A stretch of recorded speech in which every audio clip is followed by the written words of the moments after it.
Magandang gabi. Gabi-gabi tayo. Sabaw tayo manok ngayon mga kaibigan. Simpleng Ricardo pero yay na. Saraping na ang Ricardo. Ayan mga kaibigan. Sabaw tana manoks. Yan manoks. Pitsay, tanglads. Yan, chili green, magic sarap. Kaya ba, dik-dik tayo ng bawang kunti sa sabaw para masarap. Sibuyas. Ito gabi. Ayan, masarap na yan ngayon mga kaibigan. Sabaw tayo ngayon mga kaibigan. Manok, sabaw tayo. Natin yung katas ng manok para ang sabaw nito parang Bisaya, parang native na manok. Pag magluto ka, ganito. Pakatasin mo siya para pag gano'n yan, lagyan mo ng sabaw.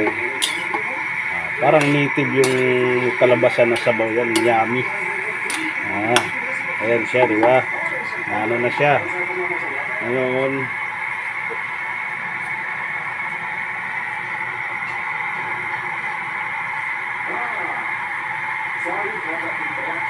lagay na natin itong sabaw. Ito, lagay na natin yan. Kasama na po yung tanglad, gabi, chili green. Ayan na. Ayan na siya. Mamaya, parang Bisaya, native na ano, sabaw na manok. Ayan, okay na yan. Mamaya, pagkakulo.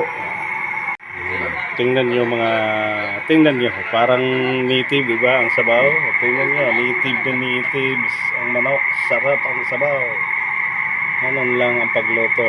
That is the secret of my recipe. Become a native chicken. Yummy sabaw. Ayan po siya. Oh. Kita niya. Oh. Ayan na, luto na siya. Oh. Parang native talaga yung amoy ng sabaw, tapos yung sarap ng sabaw. That is the secret kung paano siya, yung manok na ano, hindi native, paano maging native yung sarap. Chef yummy naman ni siya, yummy.